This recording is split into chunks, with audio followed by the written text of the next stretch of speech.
তৃণমূলের নেতাদের মতামতের ভিত্তিতে সেটা আমরা চেষ্টা করব। যদি না হয় আপনারা তো আমার শক্তি, আপনারা বলেন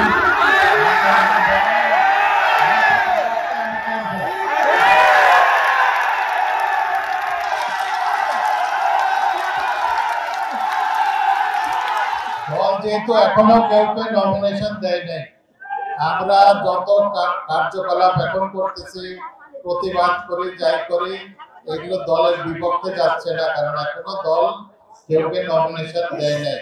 আমরা আমাদের প্রচেষ্টা চালাই যাব যাতে দল তৃণমূলের নেতৃত্বের এই মতামতের সম্মান দিয়ে তারা নমিনেশন দেয়, সেই জিনিসটা আমরা চাই।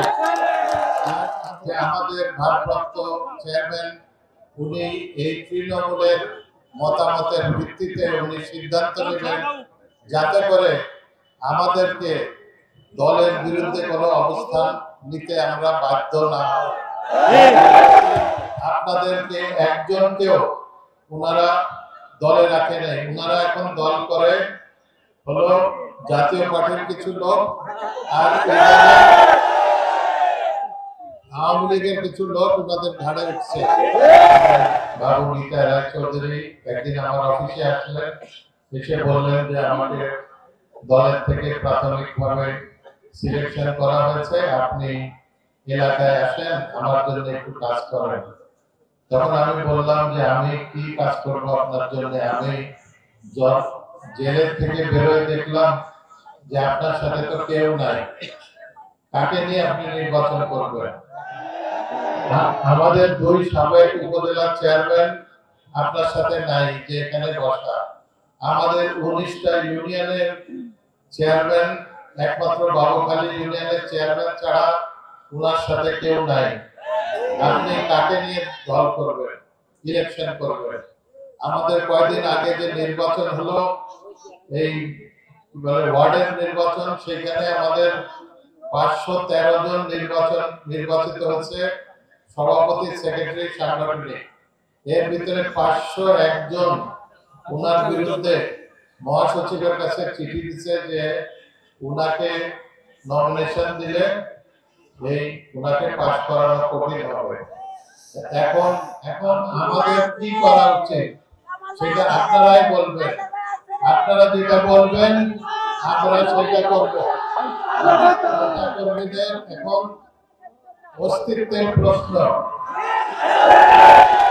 আপনারা যারা এই 16 বছর আওয়ামী লীগের সাথে যুদ্ধ করে মামলা খেয়ে অনেকের আত্মীয় স্বজন মারা গেছে, অনেকের চাকরি হারিয়েছেন, অনেকের জমি জাতি গেছে, টাকা পয়সা গেছে, আমার নিজের ব্যবসা প্রায় সবগুলো ধ্বংস। আমি 7 বছর জেল খাটছি। এখন এর পরে যদি আপনাদেরকে একজনকেও ওনারা দলে রাখে নাই, ওনারা এখন দল করে হলো জাতীয় পার্টির কিছু লোক আর আওয়ামী লীগের কিছু লোক ওনাদের ঘাড়ে উঠছে। এখন আমি বুঝি যে উনি যদি এমপি হয় আপনারা সবচেয়ে বেশি ক্ষতিগ্রস্ত হবেন।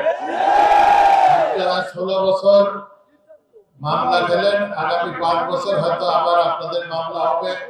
আপনাদের মতামতের ভিত্তিতে যে কোনো প্রার্থীকে যদি দেয় আমরা তার সাথে আছি। আপনাদের মতামতের ভিত্তিতে আমাদের বলতেছে আপনাদের মতামতের ভিত্তিতে দিতে হবে, আপনাদের তৃণমূলের মতামত নিলে তো কি মতামত যাবে সেটা তো ওনারা জানে, অসুবিধা কি আছে? এত উত্তেজিত হতে হচ্ছে না, তাই না? তৃণমূলের মতামতে যাদেরকে দিবে আমরা তার জন্য কাজ করব।